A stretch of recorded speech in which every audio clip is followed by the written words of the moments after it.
All right, everyone.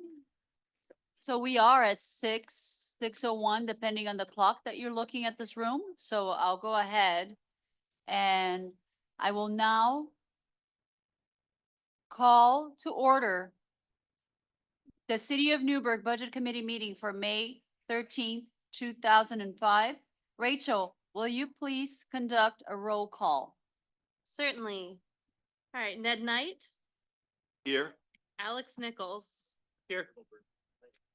Ted Deborah, Here. Austin Cracraft. Here. There you go. Raquel Peregrino de Brito, Here. Judy Brown, Here. Elias Simonuk. Here. Oh. Mayor Rosacker is here. Counselor Turgerson. Here. Counselor Carmen. Here. Counselor Kilberg. Here. Counselor Yarnell Holloman. There you go, is here.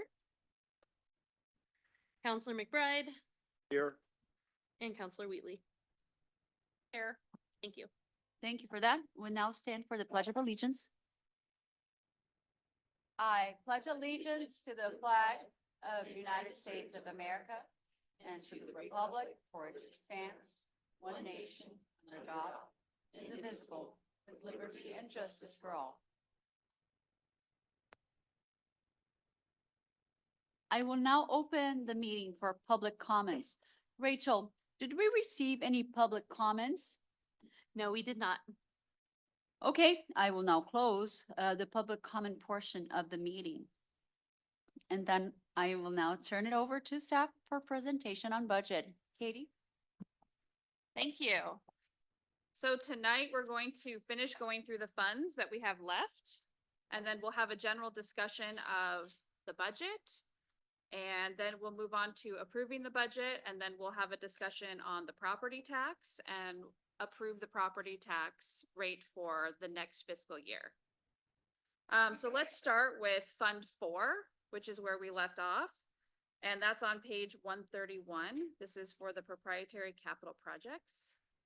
Will and Travis, do you want to join me up here?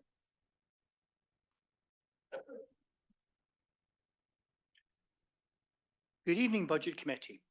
So in preparation for the meeting for this week, we distributed to everybody a copy of the PowerPoint presentation that was given to Council already about our capital improvement programme projects.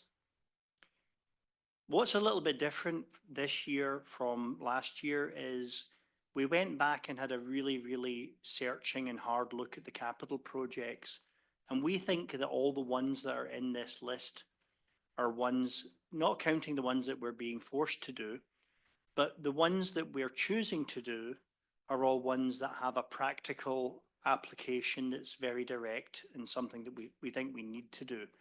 So for example, the Franklin stormwater line is a problem that has plagued that neighborhood for well over a decade. And so we think that's a pipe that just needs to be done. So I thought that in order to expedite matters, instead of laboriously going through every project, which many of us have already read the projects more than once, if you guys have any specific questions about any of the projects, I'll endeavour to answer the easier questions, and if it gets above my technical ability, I might pivot to my engineer friend here and cover it like that. So, yeah. Any questions about any of these, specifically these capital projects that we're proposing, mostly to work on over 2 years, and some we think are going to flow over into 4 years, but this is the beginning. I had a question. So I have a question on the River Road improvements proposals. You say that in the fine print that south of 13th Street, it's a county road. Is there such a thing as getting assistance from the county funding for that? What are the chances of assistance there? I think the Honourable Mayor just nailed it. When I mentioned this to our good friends at the county, it brought a smile, but not a lot else. And so that's why the River Street improvements, we're really narrowing it down to focus on the city right of way and the area from 11th North, which is under our control. And that's the direction we got from the NURA CAC. And also it was validated by the NURA board members as well. So I think that's going to be the direction that we take. Any other questions? Yes. What is the Chehalem extension? See that in a couple of places. Maybe not.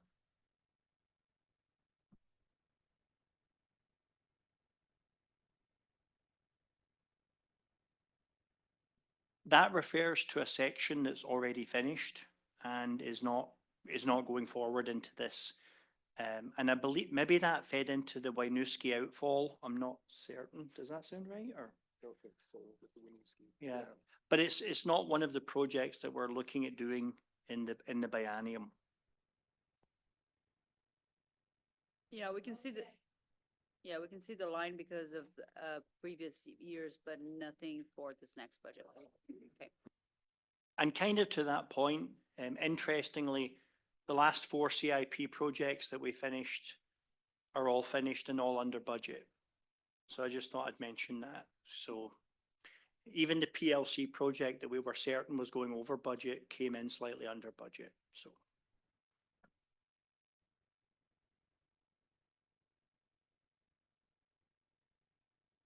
Any other questions? Move along. Yeah. I got one.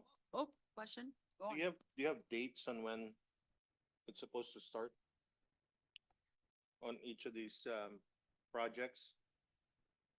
July the 1st, Like all of them will start at the same time? yes. All of these are going to have different project managers. Okay, I'm personally going to tackle a couple of them. And so everything is going to start right as soon as possible. In fact, some of them were already doing preliminary work prior to July 1st, but we can't spend a lot of money yet. So through the Keller contract, we're already starting to look at River Street. We've already done a preliminary study for the wastewater treatment plant. We've got the results already. We've already done potholing at the possible future location for the future water plant. So, and in fact, Franklin, the Franklin pipe is at 30% design review as of this week, but we've not spent construction dollars yet. So we're going to try to get as much of this finished in the 2 years as we can do without killing ourselves. so what if there's like a pipe that bursts that you'd have to shift? You know, your CIP project to, I mean, how is that gonna work? If we had a major line that broke and caused a huge amount of damage, then some CIP project would just get shelved. And we would have to pivot. How do you prioritize which one, since if you started all of them at the same time, are you gonna like, The way I would prioritize that would be based strictly on health and safety. So whichever project was the bigger risk to life and limb would be the one we would focus on. So let's say a water line, an unexpected water hammer effect, and it blew the pipe to bits, ripped up a bunch of the street. But we were at a point with, let's say, the Franklin line where we could call a halt and cap it and come back to it. We would pivot to the road that was the health and safety risk. Now, if it was something more minor, where it was a stormwater line that wasn't causing crazy flooding, but we knew it had gone bad, we might leave that alone until the second biennium. Or we might come to council and ask for supplemental funds, depending upon how bad the problem was.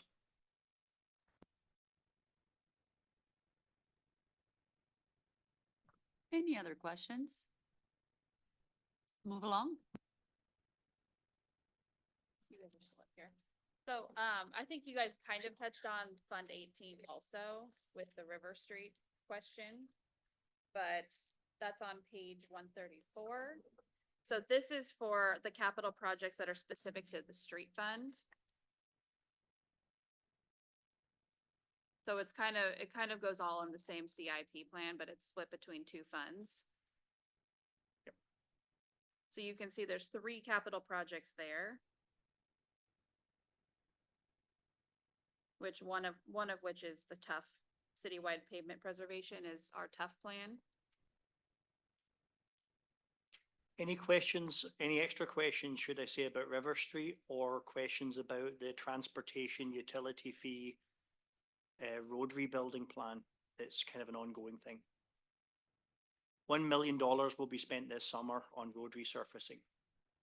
We need it. Well. Any other questions? Oh, yes? Related to that, any of these gravel roads going to get paved? Nope.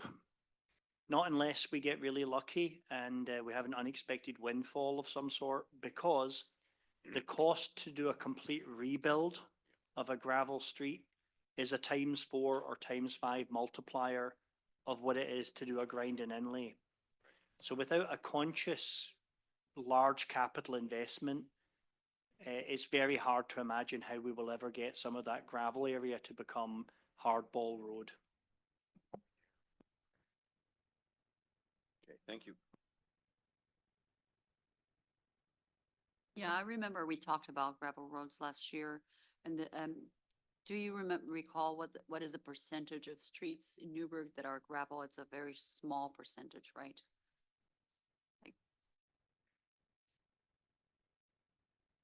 I believe, reaching into my memory, it might be about 4%.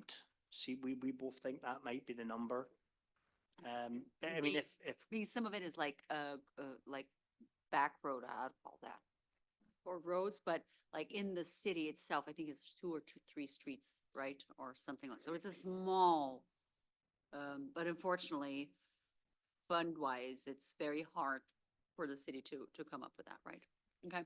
if there was a transportation windfall, if the state gave us a large tranche of transportation dollars, I would pounce on that area because I find it shameful and I would like to fix it, but it's just a huge dollar amount. Understood. Thank you. Any further questions? Moving along then.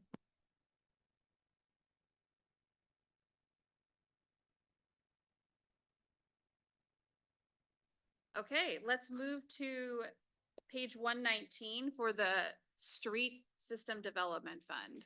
So we're gonna go through all 4 of the SDC funds now.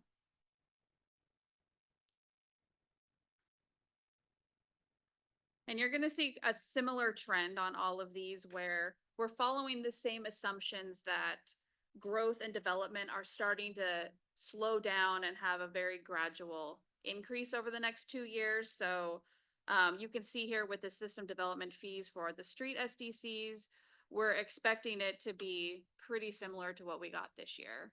But except divide by 2. So, and that's pretty on track to what we've actually been receiving this year. So we're expecting those similar trends to carry forward.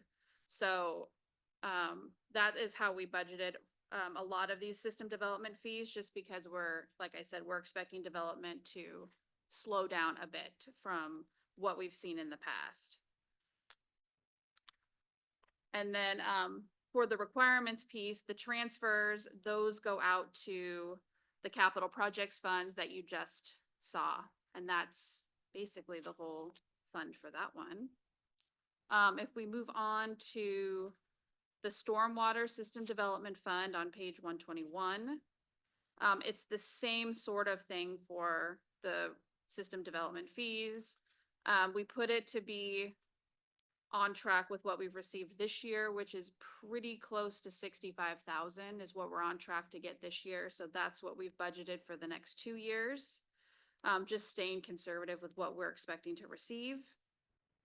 And again, the transfers out match with the capital projects.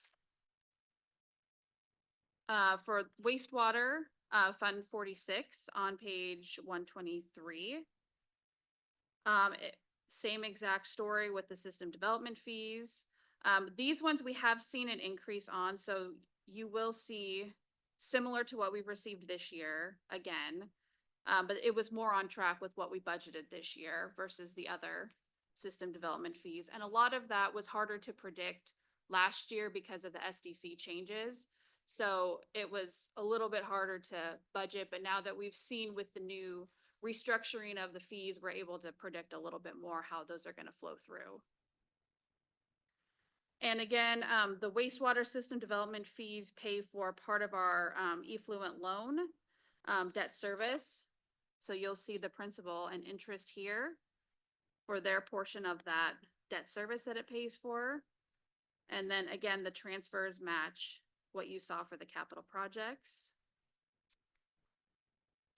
And for the water system development, for Fund 47 on page 125.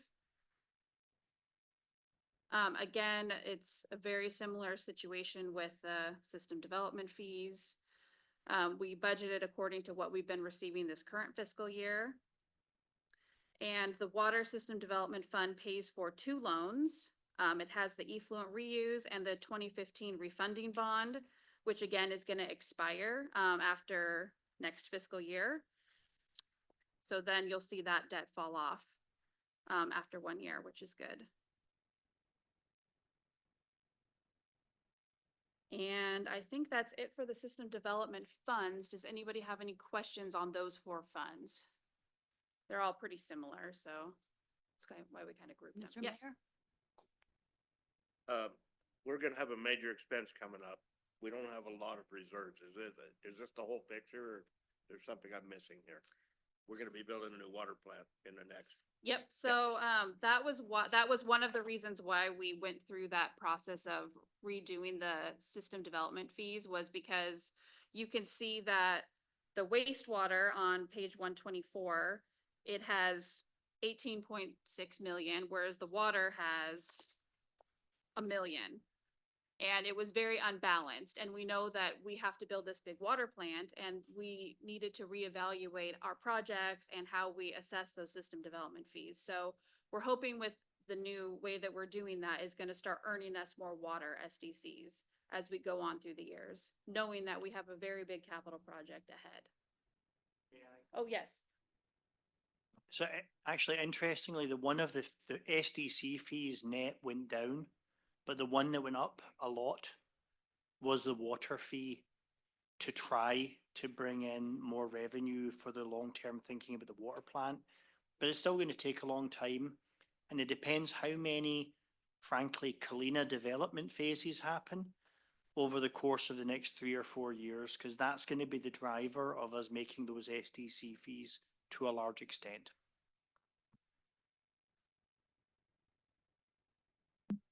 More questions, anyone? Okay. So I'm gonna move on to the debt service fund, which is on page number here. Page 139.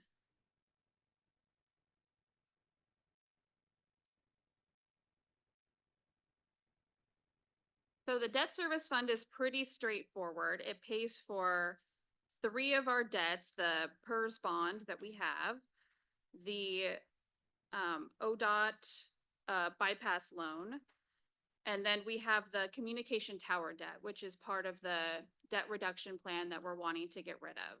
So you can see on here, there's a large transfer in from the general fund, much larger than in the past. That's part of that debt reduction plan where we're wanting to pay off that last piece of the debt here for that communication tower debt. And then the other piece, the pension bond, is our transfer in that we receive for paying our PERS bond.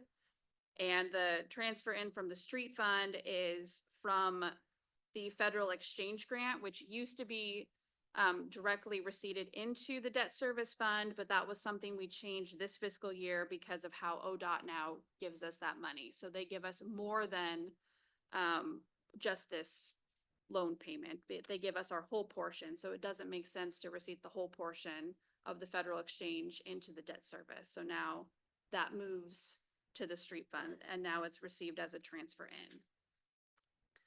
So if you move to page 140, you can see those debt service principal and interest payments, and you can see where we make that large principal payment to pay off that communication tower debt as part of the debt reduction plan. And that is pretty much it for the debt service. It's just following our amortization schedules for our regular debt payments that we have for the bypass loan and the PERS bond. Any questions on the debt service fund? Yes, Mike? So on the bypass loan, as we go into phase 2 and 3, are they gonna add on to this loan, or is this like one loan that cover for the whole project? Yes, when we redid this, I think in 2023, it was to cover the rest of the phases. So our amount shouldn't change. So if I understood correctly, we're paying, for the bypass loan on principal. We are scheduling for the biannual $223,000, 283 plus in, interest, 62,549, and that amount includes what they built before, phase 2 that they're starting now, and phase 3 in the future. Way. Yes, because I believe it doesn't expire until like after I'm retired. 2064. Yeah, something like that. Got it. Yeah, Okay. it's got another 40 years. Okay, so as they continue to make these plans, we already make this commitment, this loan, and if they decide to build something bigger, doubt it. We don't have to pay more. No. Okay. I just No. want to make sure that that When- we're locked in this amount here, that we are not, if whatever they make plans for something fancier or not, hopefully not passing by my house, but I don't know what's gonna happen. When they redid this, it was either 2022 or 2023, I don't remember. They refinanced what we still owed for phase 1. And part of it was getting all of the Yamhill County members to contribute, but the idea was to keep your same payment, Got it. but for another 40 years. To Got it. be able to fund phase 2 and phase 3. Yeah, I just want to make sure that Newburgh knows that we are not giving more money No. for whatever, road, construction that is happening. It's already included. It's already part of it. We're not giving more when there's no plan to give more. Okay, great. Any other questions on, the debt services? Thank you for proactively, reducing it, and we see that one of them is gonna fall off next year. Next time we talk about budget, we probably won't talk about the public safe common. We'll like, yay, it's paid off, right? That's right. Okay, great. If we can somehow avoid getting into fresh debt, That'd be great. then we will see 1, 2, 3, 4 items fall off by 2028. Meaning we'll really only be struggling with the wastewater, the large debt, which goes until 36. So if we can avoid, if we at all can avoid putting on any new debt, we can maybe finally dig ourselves out of this hole. Sounds good. Any further comments before Katie moves along? Okay. All right. We'll move on to transient lodging tax, Fund 19 on page 141. Again, this one is pretty simple. The two main revenue sources here are the TLT for hotel and the short-term lodging. And for both of those, we assumed a 4% increase for each year, which is pretty minimal, but that's kind of on trend to what we've been seeing. We've been going up, and then this year it's been pretty flat compared to what we've gotten last year. It's been pretty comparable. So we're expecting it to maybe go up a little bit, but we want it to be somewhat conservative, and at some point our TLT is probably gonna hit a plateau. So we didn't want to overestimate what we thought we were gonna get on TLT money for hotels. And then if you look on page 142, I have a question. oh, first. yes, of course. With the new Fairfield that just opened, is there any anticipated increase? And in that was why I TLC? put the 4%. We have not seen any numbers from them, so I wasn't sure exactly what to expect from them, because it's just so new. And if you don't mind me asking also where we landed on the short-term rental permissions and whatnot. I know my children participated in an exercise with the mayor and the city manager, and they still talk about it, how, what should we do, not do when it comes to, and I know that this is a city council, topic.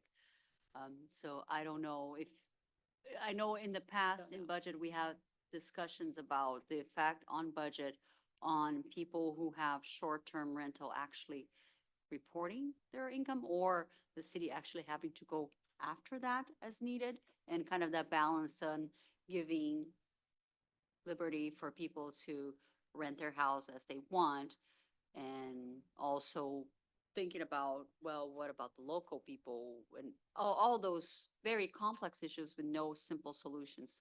Where are we on that?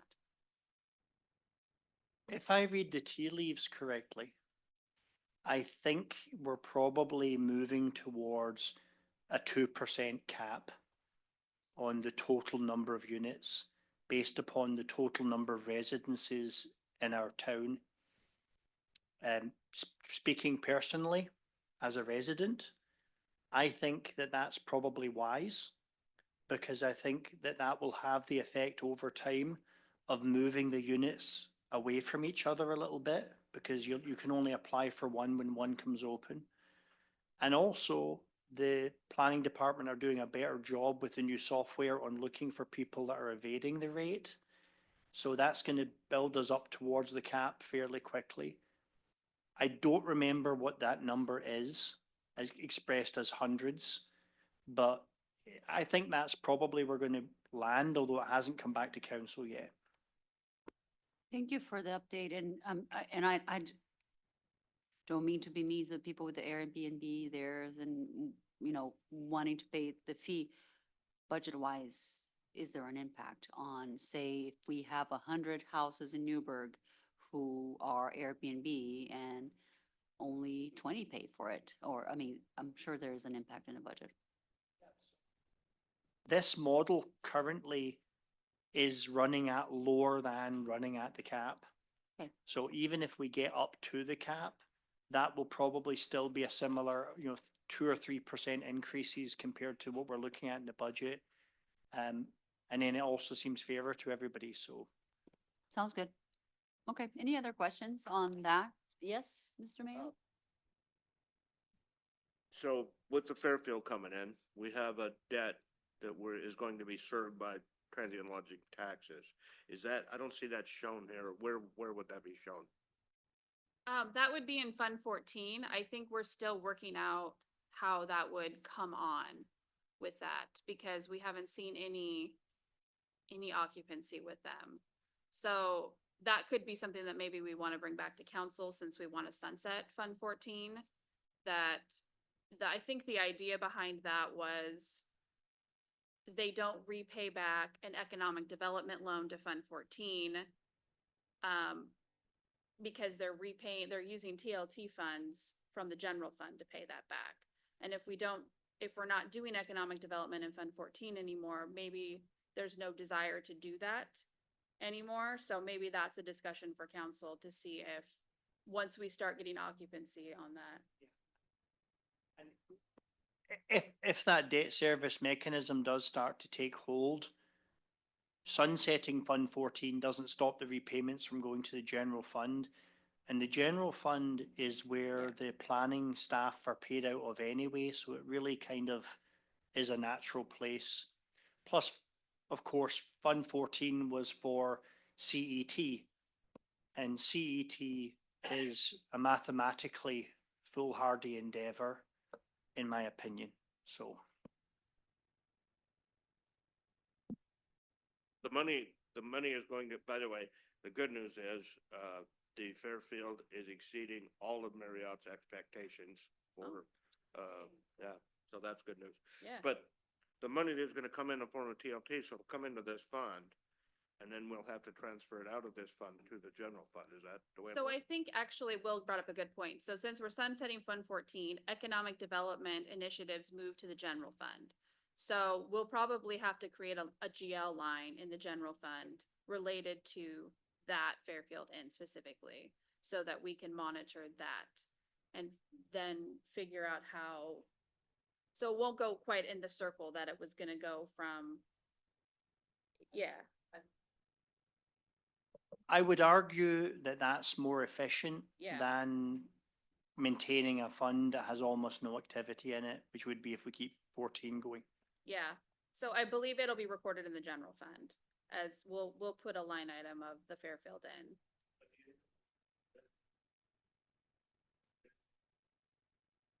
Yes, so it will come in as normal, as the normal TLT process, and then that portion will go to the general fund and it'll be segregated.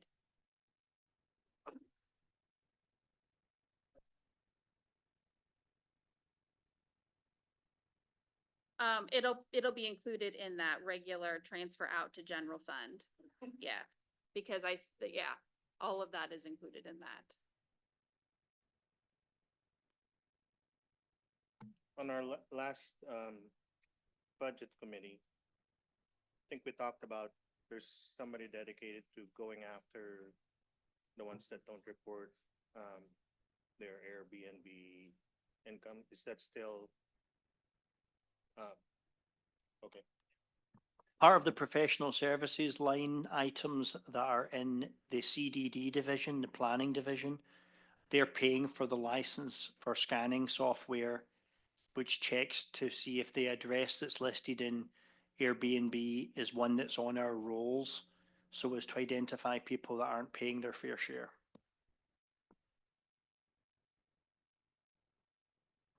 Nice. Any other questions? Okay. Okay, last fund we have to talk about is Library Gift Memorial and Grant Fund, Fund 22 on page 143.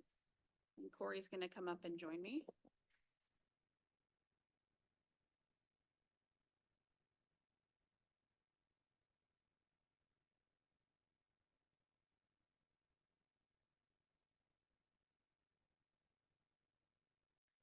Good evening.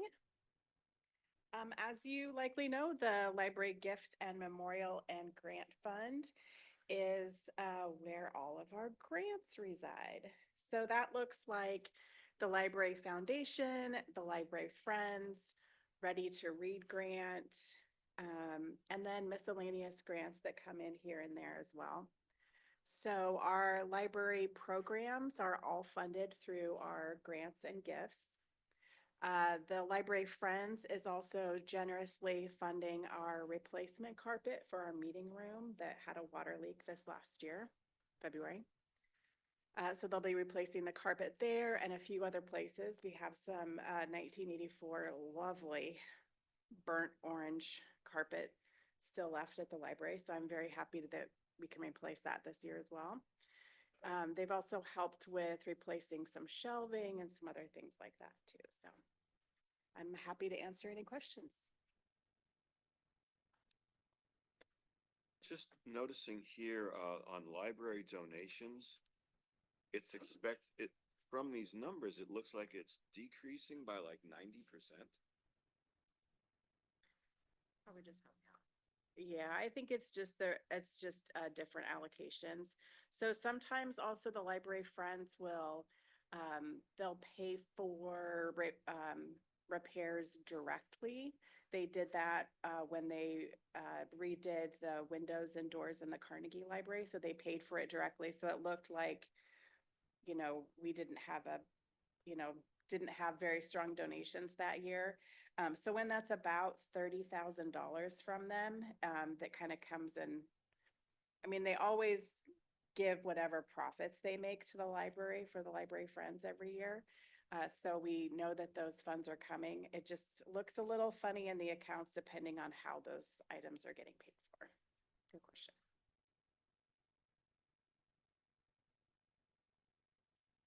And for these grants, you always go to places to ask for the grants, bricks and mortars and Absolutely. et cetera Rotary like is that. very generous with that.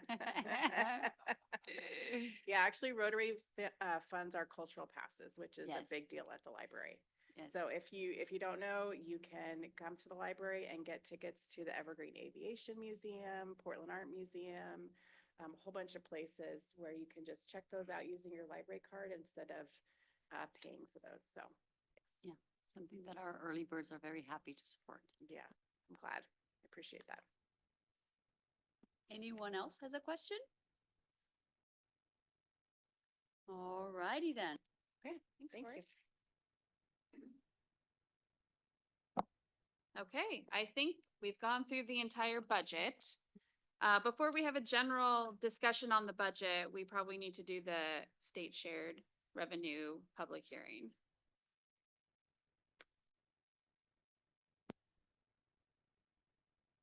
I will now open the public hearing on the use of the state revenue sharing. The purpose of this hearing is to provide the public with an opportunity to submit testimony concerning the possible uses of the state revenue sharing funds for biennium BY 25-27. Declaration of conflicts of interest. Is there anyone that needs to declare conflicts of interest? I will now turn it over to Katie for staff presentation. Okay, can you put up the state shared revenue? Thanks.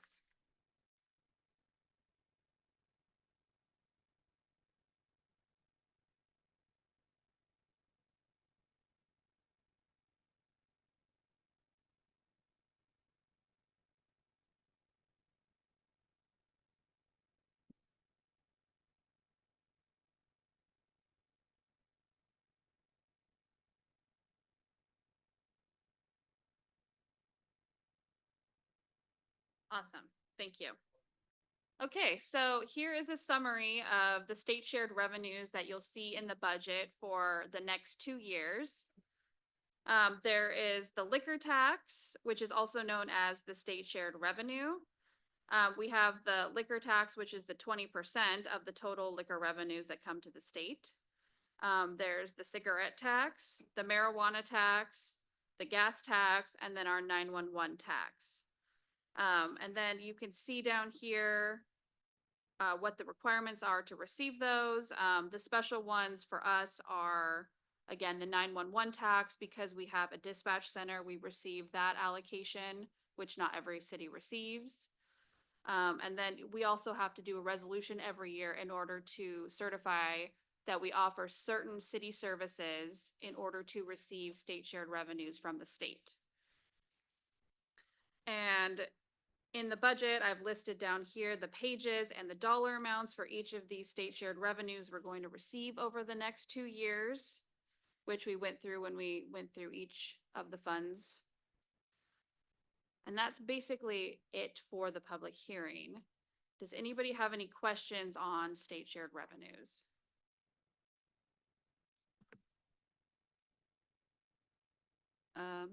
Hearing no questions here, Rachel, are there any comments or public testimonies about this? There are no comments tonight. Okay, I will now close the public hearing on the use of state revenue sharing. And now I move on to, Katie, what are the recommendations from staff? I recommend the staff approve the state shared revenue as proposed. All right, can we start, any discussions? Oh, you go ahead and make a motion, Mr. Mayor. I move that we approve the, Can you do it on the mic, please? oh, sorry. What, okay, say it again. Approve the state shared revenues as proposed. I move we approve the state shared revenue as proposed. I had it until you started talking to me. I'm sorry. I second it. Okay, any further discussions? Hearing none, we'll go ahead and move to a vote. All in favor? Aye. Aye. Any opposed? Okay, so we approve your recommendation. And I'll turn it back over to the chair to start deliberations on the budget. All right, that'd be me, right? Okay. Who wants to start? Who wants to give some thoughts about budget? Want to have conversations? Any comments, questions, concerns? Anything that you would like to? Goodness, man, you know a lot about budgets. I just want to know if you ask very good questions. This is your area of expertise. I just want to hear from you Um, first. I mean, I just have a question on, since this is the first biannual budget, what are the triggers to do a special meeting to rearrange or readjust the budget? Is, yeah, like a supplemental. I mean, is it like a 10% difference on how we're spending, 15%? How does that work? I think because Oregon budget law, you have to monitor your appropriations. And so because you're working with a 2-year budget, you're likely not going to exceed any appropriations that first year.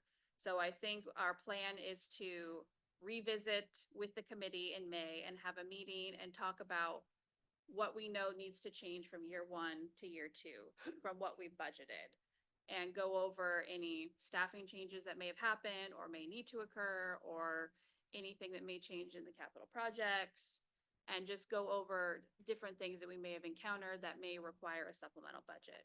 Because I think our first plan to do a supplemental budget will be in June of 26, so the end of the first fiscal year.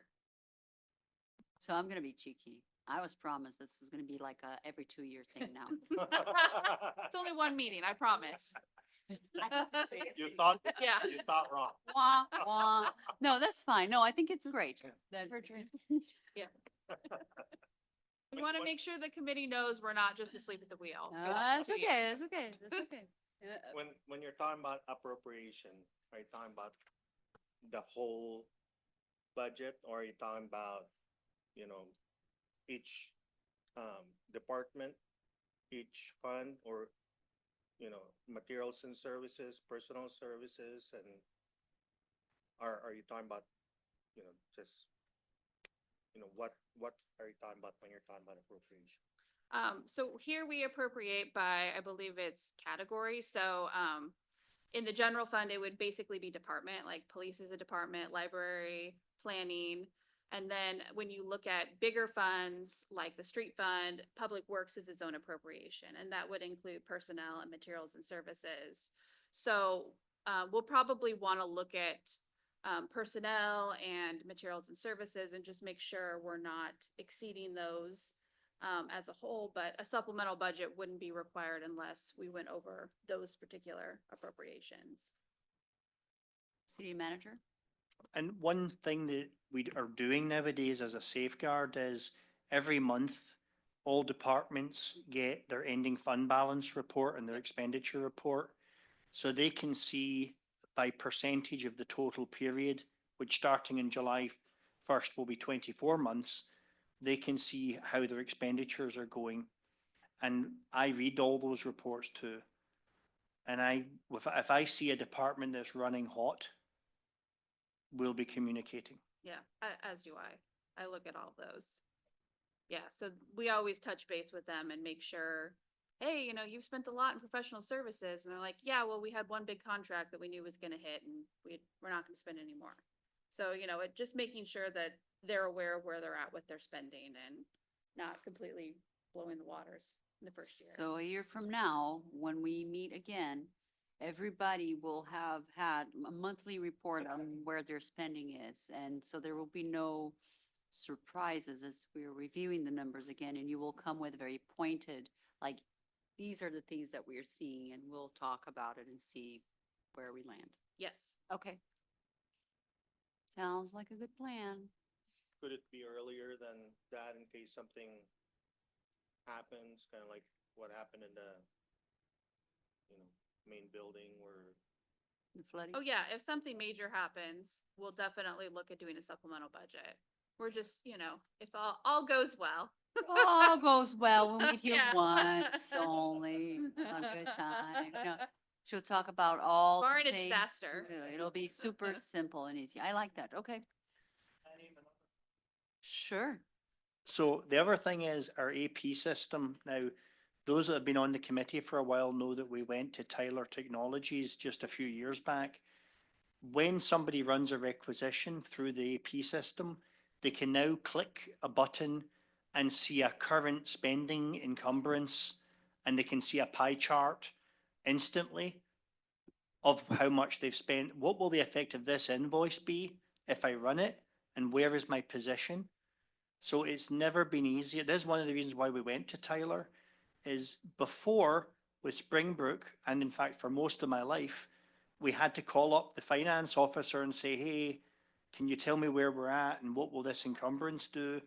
Now we can look in real time. And if any of you guys ever want to pay me a visit at the office, let me know and I'll keep an invoice back to show you me putting one in, because it's cool. Very nice. Mr. Mayor? My first experience on the budget committee was more than 20 years ago. And like probably everybody that's sitting here that volunteered to be on this, my intention was to save the citizens of Newburgh some money. And what I learned is that, well, first of all, there was a gentleman a member of our community today who I'm not going to name, who was the kind of guy that the chief said he needed $400 for paper this year, and he'd look at the chief and say, are you sure you can't get by with 350?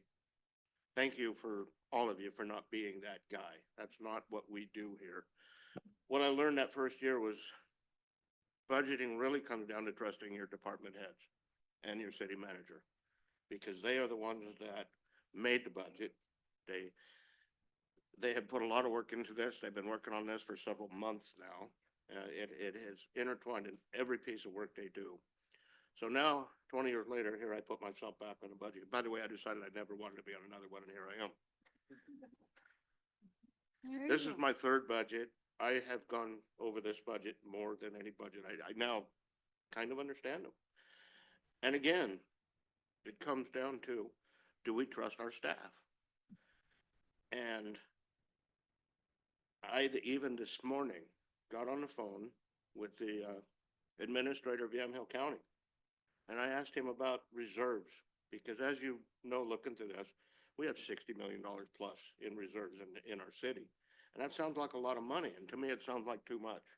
And I'm thinking, gosh, maybe we could reduce our reserves a little bit and not raise this 3% that we're going to talk about in a few minutes. And I found out that the county administrator agrees with our staff that he likes to have more reserves in that than just a bare minimum. Yep. So I'm saying all this to say that thank you to all of you guys and your department heads for taking care of the city's business. The hardest thing that I do as mayor is spend the citizens' money. I can spend my money without thinking about it twice, but it is really difficult for me to appropriate your money to the community. So once again, thank you. And all that being said, I move that we approve this budget. I second. Any further discussion?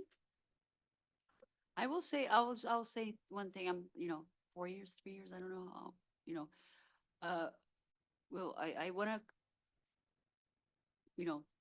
piggyback here on Mr. Mayor's comment. It's very refreshing to see,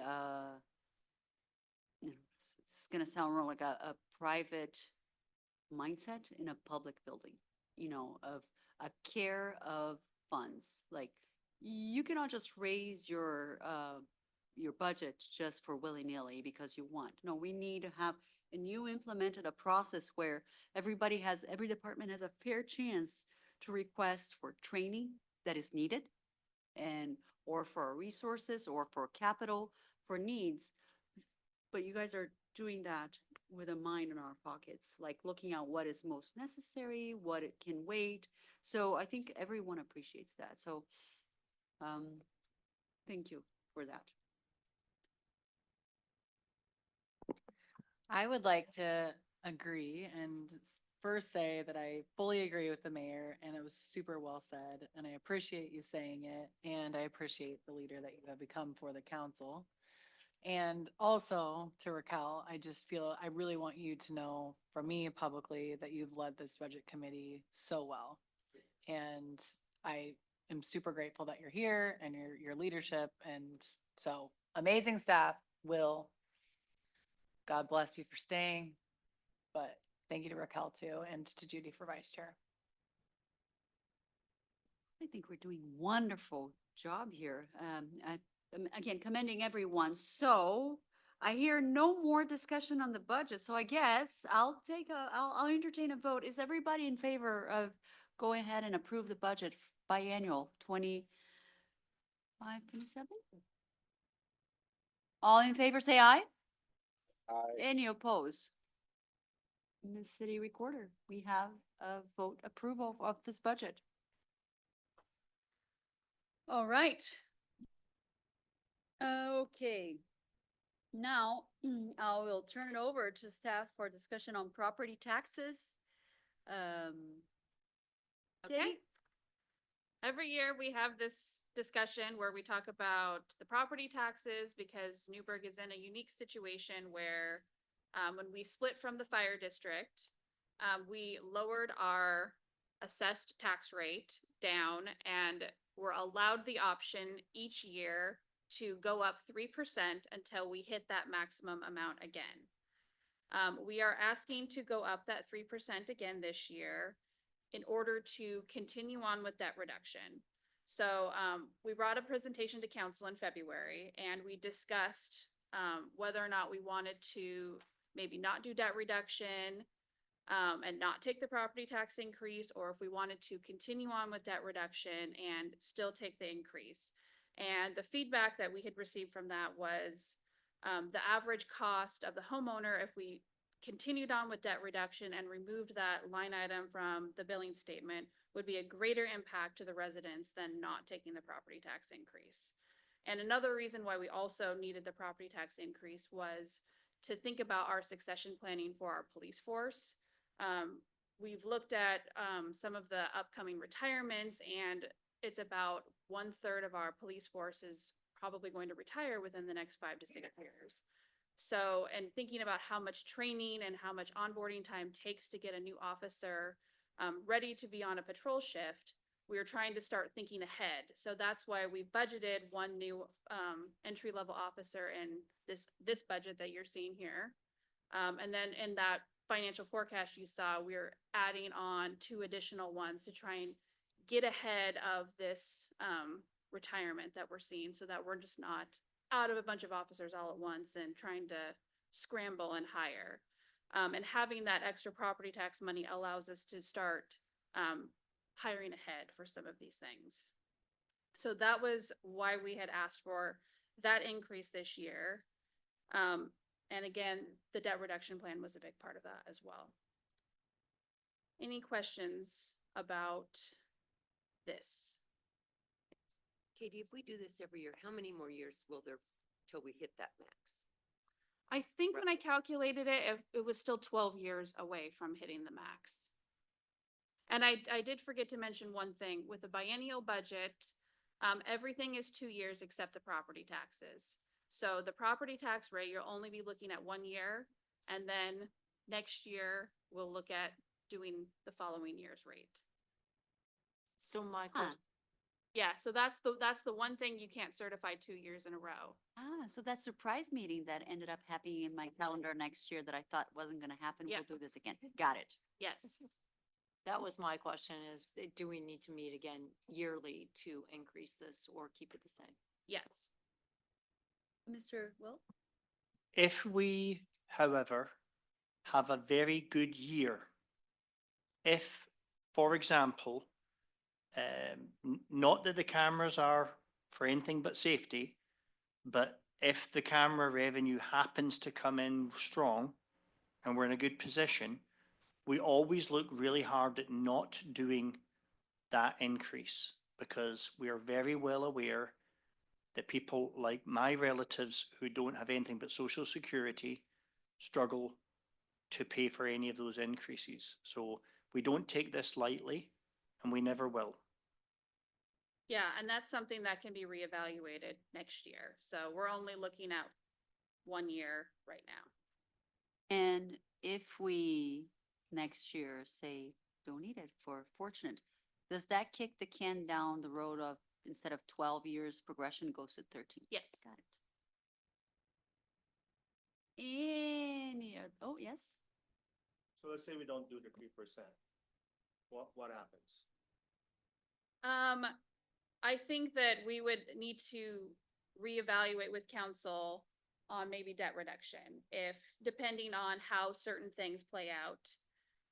We just may not be able to do everything that we've said with hiring ahead with a new officer and being able to pay off that debt by July 1 of 26.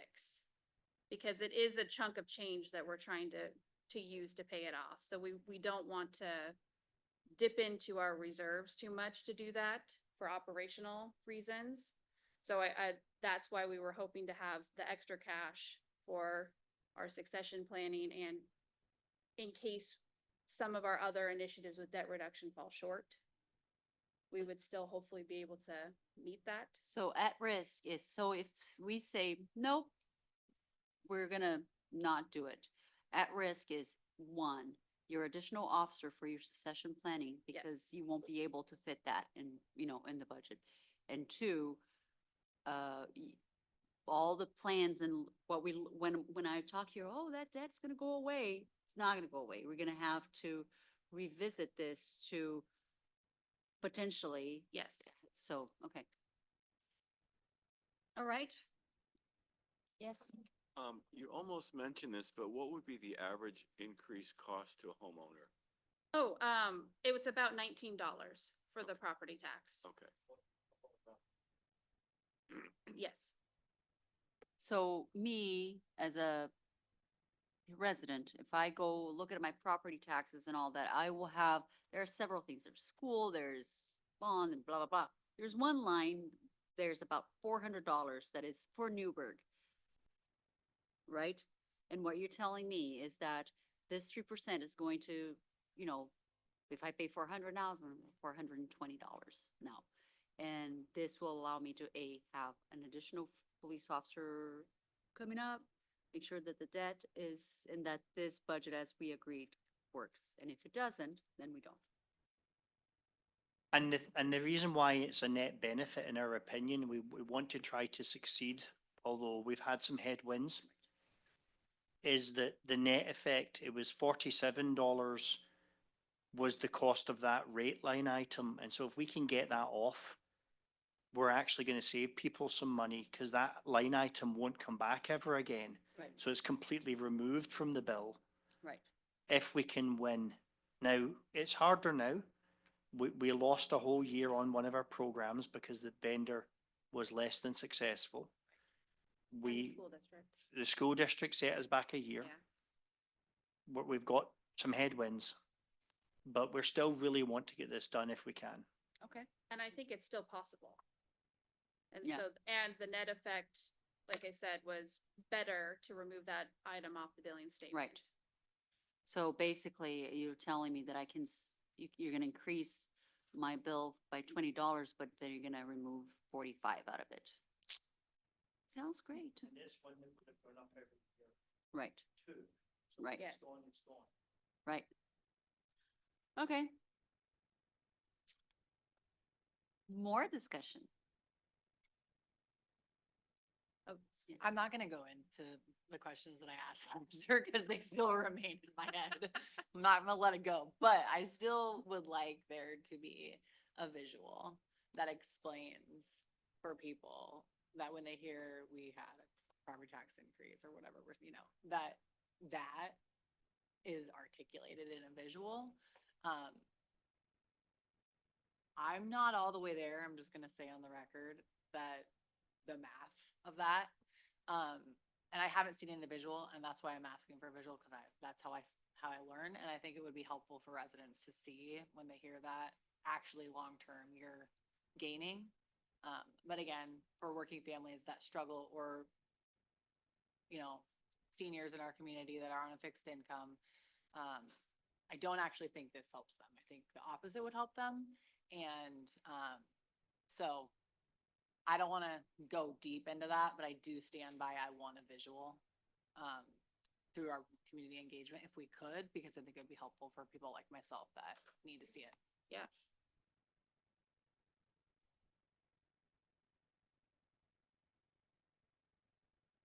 Maybe if, let's make some time for you, me and Emily to get together and design what the icon might look like and how we would position that. Cause I know she's got the skills to do it. I also want to add to that, that our community needs to know who didn't pay their bills, such as the school district and why, because I think I just learned that when I was here.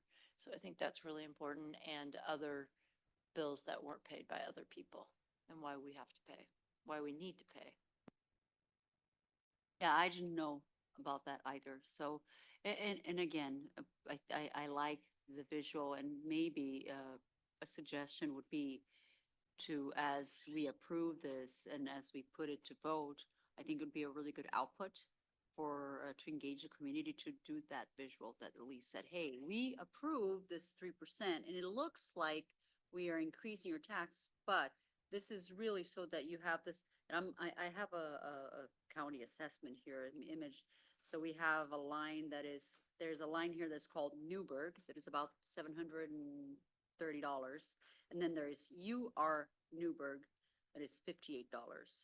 And there's Yamco, then the Tualatin Valley. So the one that we're actually increasing is the Newburgh, it's not the Tualatin Valley. Which one are we increasing here? It's the Newburgh. It's the Newburgh, the 729 one. And then we are increasing 3% on that. And our end goal is in the next year that UR Newburgh will be gone. There's a line item here that's called UR Newburgh that is like $58. Oh, that's the urban renewal. Which one am I trying to get rid of it? The line item that will be gone is on your water bill. Got it. Okay. Yes. It's on the water bill. Yes. Perfect. Okay. So increase increase 3% increase in the tax bill, but the line item that is gonna come out, and I am going to see that savings that we just talked about, like increase $20, save $40. It's in my water bill. Got it. I have a question. Yes. If, one thing that concerns me a little bit is the timing of this, in that we're voting to maybe increase this 3%, but we won't know for sure for another year if that item comes off the water bill, right? No. That debt in the water bill will come off because we're paying for that debt, right? Okay, so when would that water bill line go away? According to this, isn't that the communication? Okay, so this is what I'm getting at, Mhm. is that we're selling it as this because it's true. It's factual that in 2026, it will come off. We're collecting to pay off in a year. But we front that now with nothing coming off. for a year. Right, So right. that's what was my point of working families, fixed income folks will struggle. Like, it's actually an increase this year. So that long term, Right. it's a decrease. No, I think that's fair. And again, a visual, if the city could work on that to Yep. explain, that'd be great. You know, radical honesty. We may yet fail. We may Okay. fail. It is possible we won't get there. We've had some challenges. We're going to try to get there.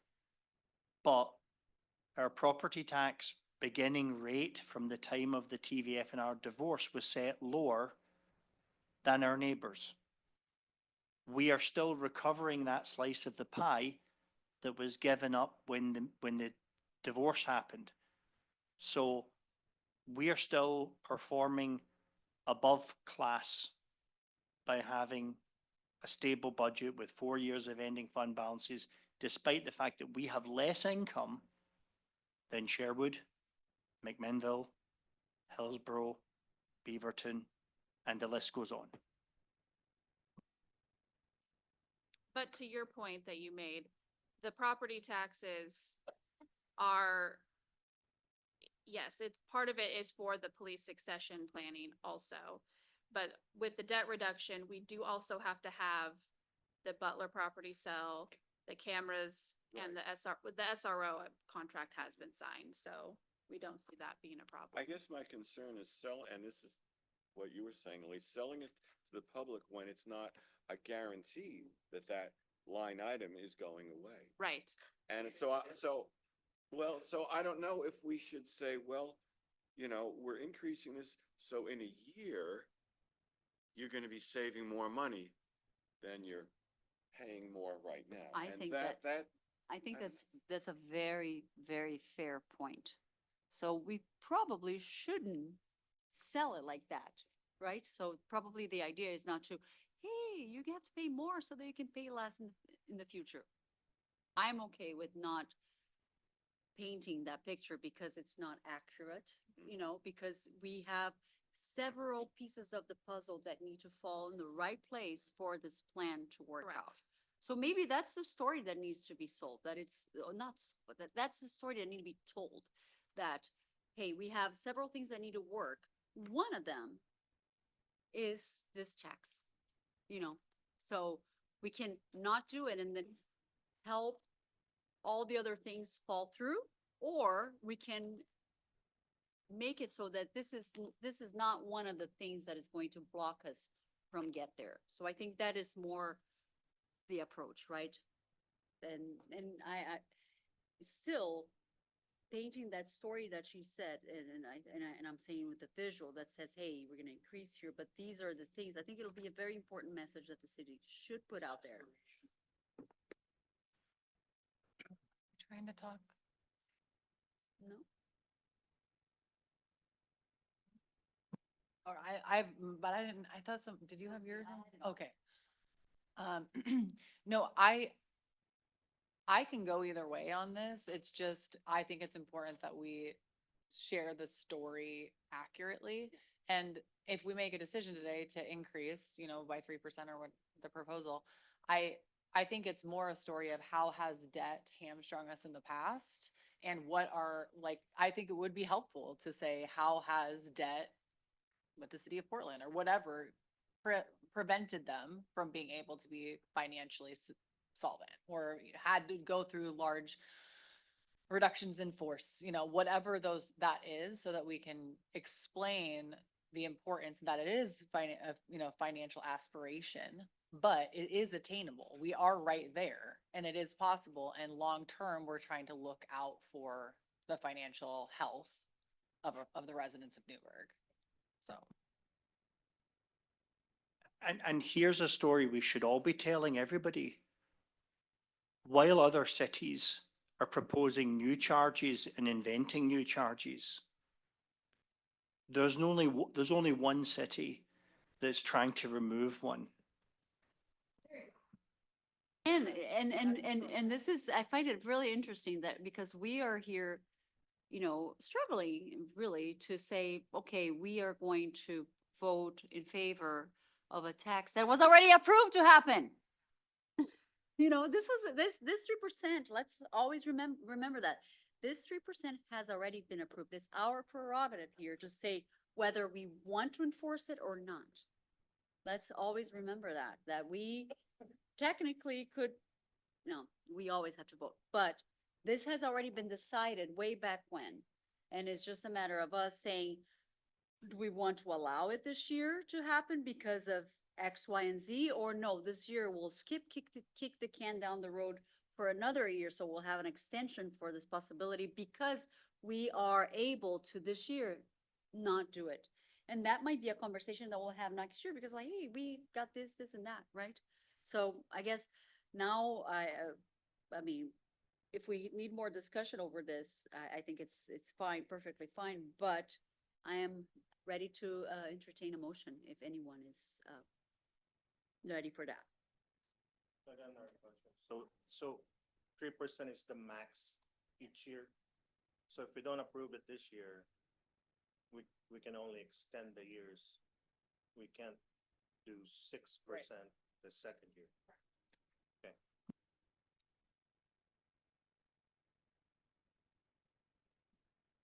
Because I think getting rid of debt sooner than later is the right thing to do. As much as it pains me to give a 3% increase, I move we do that. And it, because in the long term, it'll help. So that's my motion. Do I hear a second? Second. Can I get a roll call vote on this, just because it seems Yes. very, like, Okay, so I important? had a move from Peggy and a second from Robin. All right, so I'm gonna, Rachel, will you roll call, please? Is there any more discussion that we want to? Yes, Mr. Mayor? So this was one of the things that I ran on, was lowering the expenses for the public. But unfortunately, I met the city manager, and he showed me that he had a plan that he was already working on, which was debt reduction. And so for the last 2 years, and this year included, I decided to go with the city manager and, you know, let's reduce debt. I'm still gonna accomplish what I'm doing. They are two separate things. They're not necessarily related. These are both goals that we aspire to do by the end of the year. But I trust our city manager, and so this year, I'm going to vote to go ahead and approve this 3%. Now, I also want to put you on notice that next year, I may not be quite so generous, but Next year, I hope we won't need it. that's where I'm going That, with that'd be this, the so, goal. thank you. Okay. Rachel, if any other discussions that we should entertain before I have Rachel do the roll call? You sure? I love the idea of a visual. My hope, though, is that we can also, in that visual, include the importance of supporting our police officers with the succession plan, because I think that that is a really important component of this process. And you mentioned the SRO. That is such an incredible gift that the city gave our school district, but I'm so grateful for the 2 SROs and what they do and how, in my private life, how they partner with me on the regular. So I just want to call that out as being an amazing gift from the city that I think the community should also be aware of.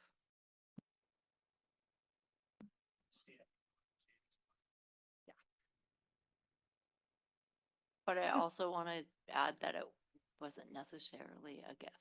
No, it's cost. It's a cost. Yes. Well, and it wasn't that they didn't pay us, it's they couldn't pay us. So we did give them a gift, and it's for the safety of our students, our children, and the staff. And so for that, I'm grateful that this brilliant city staff has figured it out. I appreciate that. No comment I would add to that. Question? Yes, you have any other? Okay, I will go ahead and ask, yeah, I'm gonna vote. Rachel's gonna do a roll call. All right, Ned Knight, Aye. Alex Nichols, Aye. Ted Iborra, Yes. Austin Carcraft, Yes. Raquel Peregrino de Brito, Yes? Judy Brown, Yes. Elias Simonuk, Yes. Bill Rosacker, Yes. Jerry Turgeson, Yes. Derek Carmen, Yes. Peggy Kilberg, Aye. Elise Yarnell Holloman, Yes. Mike McBride, Yes. and Robin Wheatley. Yes. Thank you. So we have, I think in the motion, can you, just so we have it on the record, yes. the tax rate? So the motion just approved is to approve the taxes for 2025-2026 fiscal year of 3.0748 per 1,000 of assessed value for operating purposes. Perfect, thank you. Vote again, or we vote? So we're good? Okay. All right. Any other discussion for this lovely budget, before we? I got $5 a citation off of the red light camera company by bargaining with them hard. So that means for every citation, we will get $5 more saved. Nice. Right on. All right, so. Yes, Mike? I was just, gonna say, I would be willing to, just as an example, go a little fast, just to see if they work. You know. Okay, We'll send you a letter. You'll love the photos you get. They're pretty exact. Yeah. Yeah. So, in closing for tonight, I want to thank everyone in the city of Newburgh for all your hard work on this budget season. Katie, you do amazing work. This is, really great how you prepare everything for us, give us everything so clear. So I'm very thankful. This budget work is easy because of all the work that you and your team do. So thank you, Katie.